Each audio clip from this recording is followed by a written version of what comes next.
اعوذ باللہ من الشیطان الرجیم بسم اللہ الرحمن الرحیم۔ السلام علیکم ناظرین، میں ہوں آپ کا میزبان Mirza Nadeem Baig, programme views on news with Mirza Nadeem Baig میں۔ ناظرین محترم، آج 20 فروری 2021 ہے اور ہفتے کا روز ہے۔ ہفتے کے روز کے خبرنامے کے ساتھ آپ کی خدمت میں حاضر ہوں۔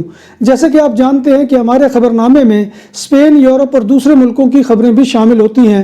آج کی سب سے پہلی خبر کا تعلق اسپین سے ہے کہ اسپین کے شہر بارسلونا میں بادشاہ اسپین کی شان میں گستاخی کرنے والے ریپ سنگر پابلو حاصل کی گرفتاری کے خلاف چوتھے روز بھی پرتشدد مظاہرے ہوئے۔ اس دوران ہیلی کاپٹر کی پرواز بھی جاری رہی جو مظاہرے کی نگرانی کر رہی تھی۔ پلاسا کتالونیا کی گلیوں میں مظاہرین نے دکانوں کی توڑ پھوڑ کی اور لوٹ مار بھی کی۔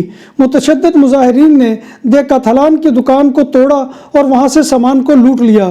مظاہرین نے لا کائشا بی بی وی آ اور سانتا اندر بینک کو بھی توڑا اور مظاہرین نے بینک کے شیشے توڑ کر اندر داخل ہو گئے اور توڑ پھوڑ کی اور قیمتی اشیاء کو چرا کر لے گئے۔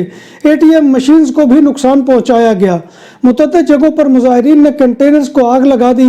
بارسلونا کا معروف مقام رامبلا بھی ایک موقع پر میدان جنگ بن گیا۔ مظاہرین اور گواردیا اربانا میں جھڑپیں ہوئی۔ اس موقع پر گملے، ریسٹورنٹ اور بار کے ٹیرس کو شدید نقصان پہنچایا گیا۔ بارسلونا کی طرز پر کتالان شہروں تاراگونا اور بلا فرانکا میں بھی ہنگامے ہوئے۔ بارسلونا میں 8 افراد کو گرفتار کر لیا گیا۔ بعض حلقوں کا خیال ہے کہ فرانسیسی نیشنلٹی کے حامل مراکشی نژاد نوجوان کافی بڑی تعداد میں حالیہ دنوں میں بارسلونا آئے ہیں اور مظاہروں میں شریک ہو رہے ہیں۔ خیرونا میں ہونے والے مظاہرے میں سیاسی جماعت کپ کے نائب دانی کورنیا کو آتش زدگی کی وجہ سے زخمی ہونا پڑا۔ ان کے سر اور ٹانگ میں بھی چوٹیں لگی۔ اسپین میں ان مظاہروں کا سلسلہ 4 روز سے جاری ہے اور اب تک مختلف علاقوں سے درجنوں افراد گرفتار ہو چکے ہیں۔ ہسپانوی ریپر پابلو حاصل کو بادشاہ کی توہین اور تشدد کو ہوا دینے کے الزام میں 9 ماہ کی قید کی سزا سنائی گئی ہے۔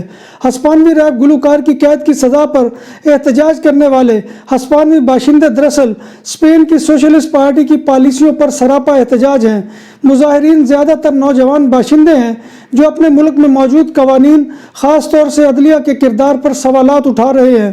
وزیر اعظم پیدرو سانچز نے مظاہرین کے ساتھ پولیس اور دیگر حکام کے رویے کے غلط ہونے کا اعتراف بھی کیا ہے اور کہا تھا کہ حکام نے احتجاجی مظاہروں پر اپنا رد عمل ظاہر کرنے میں غلطی کی ہے۔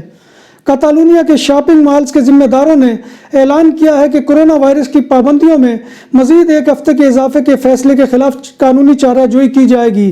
اسپائی گرونس کے مینیجر پاؤ نے کہا کہ اب صورتحال کو مزید برداشت نہیں کیا جا سکتا اور ہمیں محسوس ہوتا ہے کہ ہمارے شعبے کو چلانے کا کسی کو احساس نہیں۔ کتالونیا میں کووڈ-19 کی وجہ سے گزشتہ سال مارچ سے اب تک 20,400 سے زیادہ اموات ہوئیں، جن میں 22% اموات اولڈ ایج ہومز یعنی نرسنگ ہومز میں ہوئی۔ جناز گاہوں کے مطابق 20,408 اموات ہوئی ہیں، جن میں سے 12,783 ہسپتالوں اور ہیلتھ سینٹرز میں ہوئی ہیں، جو کل اموات کی 63% بنتی ہیں۔ نرسنگ ہومز میں 4,544 اموات ہوئی ہیں، جو کل اموات کا 22% بنتا ہے۔ گھروں میں 1,126 اموات ہوئی ہیں، جو کل اموات کا 6% بنتی ہیں۔ 1955 اموات کی معلومات دستیاب نہیں ہیں۔ ناروے میں مقیم پاکستانی کمیونٹی میں دوہری شہریت رکھنے کے حوالے سے پاکستانی وزارت داخلہ کے اعلان کے بعد خوشی کی لہر دوڑ گئی ہے۔ حکومت پاکستان کی طرف سے اوورسیز نارویجن پاکستانیوں کے لیے دوہری شہریت رکھنے کی اجازت ملنے پر کمیونٹی رہنماؤں کی آپس میں ٹیلی فونک رابطے اور ایک دوسرے کو پیغامات مبارکباد کے بھیجنے کا سلسلہ شروع ہے۔ یاد رہے کہ ناروے میں بھی دوہری شہریت کے لیے نارویجن تارکین وطن کی سہولت کے لیے تقریباً 3 سال قبل نارویجن پارلیمنٹ میں بل پیش کیا گیا تھا اور 1 جنوری 2020 سے ناروے میں عملی طور پر دوہری شہریت کا یہ قانون نافذ ہو چکا ہے۔ آئرلینڈ کی کابینہ نے 20 ممالک کے مسافروں کے لیے ہوٹلوں میں کوارنٹین کی لازمی قانون سازی پر دستخط کر دیے ہیں۔ ڈبلن سے موصولہ اطلاعات کے مطابق کورونا وائرس کی روک تھام کے لیے بنائے گئے لازمی کوارنٹین کی خلاف ورزی پر 4,000 جرمانہ اور 1 ماہ قید ہو سکتی ہے۔ سرکاری میڈیا کے مطابق مسافروں کو 14 روز کوارنٹینہ کے اخراجات برداشت کرنے ہوں گے، جبکہ 14 روز کوارنٹینہ کے دوران مسافروں کے متعدد میڈیکل ٹیسٹ بھی ہوں گے، جن کے اخراجات بھی مسافروں کو برداشت کرنے ہوں گے۔ نئے اطالوی وزیر اعظم ماریو دراگی ملکی پارلیمان سے ایک مرتبہ پھر اعتماد کا ووٹ حاصل کرنے میں کامیاب رہے۔ روم میں ملکی پارلیمان کے عوائن نمائندگان میں ہونے والی رائے شماری میں انہیں ان کی حکومت کو 535 ارکان کی حمایت حاصل ہوئی، جبکہ صرف 56 ارکان نے ان کے خلاف ووٹ دیا۔ اس سے قبل اطالوی سینٹ نے بھی واضح اکثریت سے دراگی اور ان کی قیادت میں بننے والی نئی حکومت پر اعتماد کا اظہار کر دیا تھا۔ یوں اٹلی وہ سیاسی بحران اب ختم ہو گیا ہے جس کی وجہ سے یہ ملک کئی ہفتوں سے سیاسی تعطل کا شکار تھا۔ امپیریل کالج آف لندن کی تحقیق میں بتایا گیا ہے کہ انگلینڈ خاص طور پر لندن میں کرونا وائرس کی شرح میں گزشتہ ماہ کمی واقع ہوئی ہے۔ یہ مطالعہ امپیریل کالج کے کمیونٹی ٹرانسمیشن کے لیے پروگرام ریئل ٹائم اسٹیٹمنٹ کے تازہ ترین اعداد و شمار کی نمائندگی کرتا ہے۔ اس سے ملک بھر میں انفیکشن کی مختلف سطح پر ہونے والی کمی کا بھی پتہ چلتا ہے، لیکن سب سے زیادہ کمی لندن میں ہوئی ہے، جہاں گزشتہ سال کے آخر میں وائرس کی زیادہ متعدی قسم کی نشاندہی کی گئی تھی۔ محققین نے 4 سے 13 فروری کے درمیان ملک بھر میں 85,000 افراد کا ٹیسٹ کیا تھا۔ جب بات ہو 100% حلال کھانوں کی تو ایک ہی نام، عادل تندوری ریسٹورنٹ۔ بارسلونا میں مہمان نوازی کا پہلا نام عادل تندوری ریسٹورنٹ، بر صغیر کے روایتی حلال کھانوں کا مرکز۔ گرل تندوری روسٹ، چکن اور مٹن ٹکا، سبزیاں اور تڑکے والی دالیں، رس ملائی اور فالودہ۔ قاری عبدالرحمان کی فخریہ پیشکش، غریب و امیر کے لیے۔ بارسلونا کے قلب میں واقع عادل تندوری ریسٹورنٹ کا یہ استے نمبر 9 نزد دراسانہ ہاسپٹل، بارسلونا۔ جرمنی میں گزشتہ 24 گھنٹوں کے دوران کورونا وائرس کی وجہ سے مزید 508 افراد ہلاک ہو گئے۔ یوں کووڈ-19 کے ہاتھوں جرمنی میں ہلاک ہونے والوں کی مجموعی تعداد اب 67,206 ہو گئی ہے۔ وبائی امراض کی روک تھام کے جرمن ادارے رابرٹ کوخ انسٹیٹیوٹ نے بتایا ہے کہ گزشتہ روز ملک بھر میں رجسٹرڈ کی گئی کورونا وائرس کی نئی انفیکشن کی تعداد 9,113 رہی ہے۔ اب تک یہ وائرس جرمنی میں 23,70,000 کے قریب افراد کو متاثر کر چکا ہے۔ امریکہ کے صحت سے متعلق ادارے US centre for disease control کی جانب سے اعداد و شمار شائع کیے گئے ہیں، جس میں بتایا گیا ہے کہ 2020 کے نصف اول کے دوران امریکی شہریوں کی اوسط عمر 1 سال گھٹ گئی ہے۔ یہ دوسری جنگ عظیم کے بعد پہلا موقع ہے کہ امریکی شہریوں کی اوسط عمر میں کمی واقع ہوئی ہے۔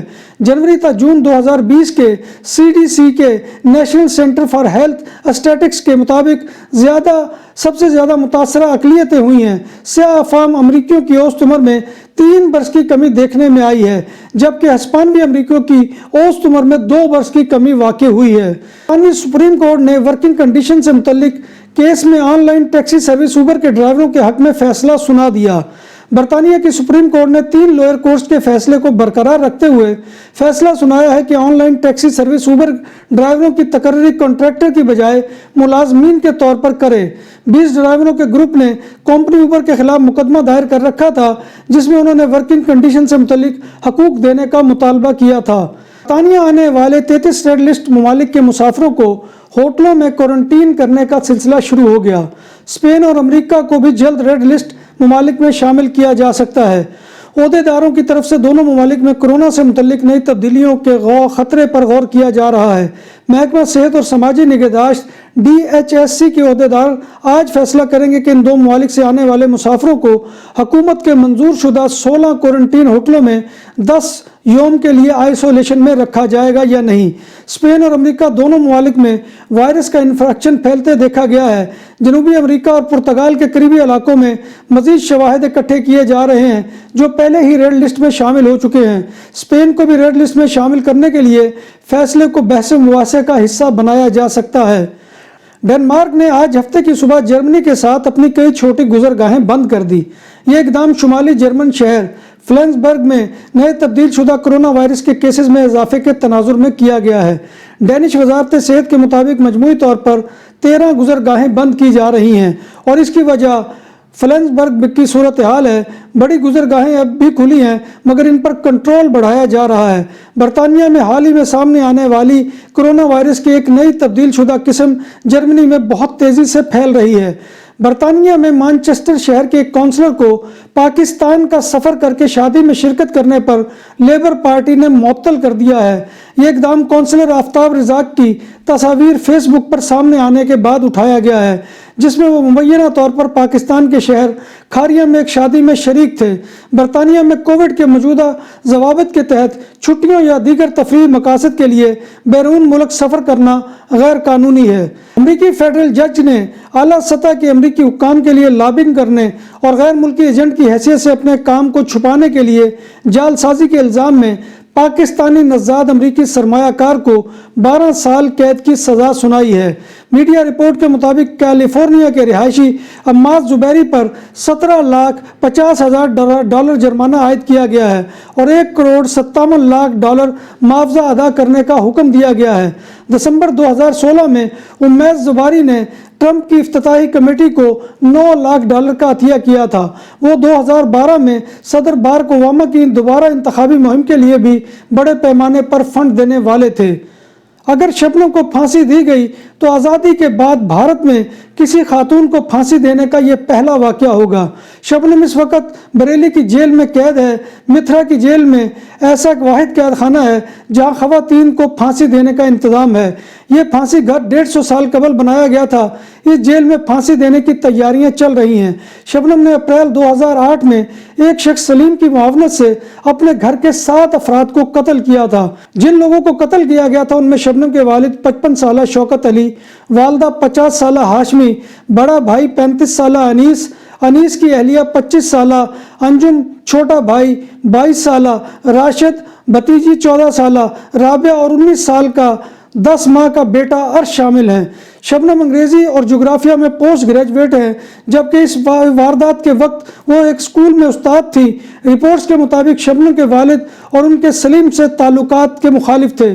6ٹھی جماعت میں تعلیم چھوڑنے والے سلیم شبنم کے مکان کے سامنے لکڑی کی آرا مشین پر کام کرتا تھا۔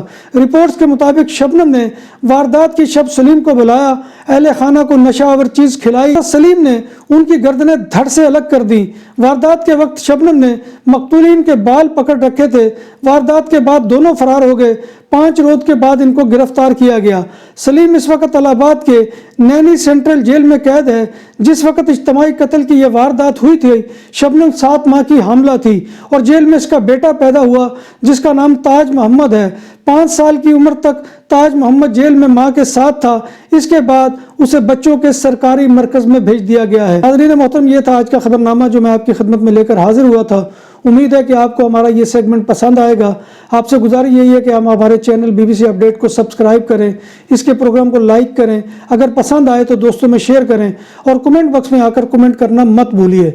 آخر میں اللہ تبارک و تعالیٰ سے دعا ہے کہ وہ ہمیں ایمان اور صحت کی سلامتی کے ساتھ زندہ رکھے اور ہمارا خاتمہ ایمان کے اوپر کرے، اور اللہ تبارک و تعالیٰ روز محشر ہمیں حضور نبی کائنات صلی اللہ علیہ وآلہ وسلم کی شفاعت اور زیارت نصیب فرمائے، اور اللہ تبارک و تعالیٰ اس وقت دنیا میں جو بھی بیمار ہیں تمام لوگوں کو شفائے کاملہ عاجلہ عطا فرمائے، آمین یا رب العالمین۔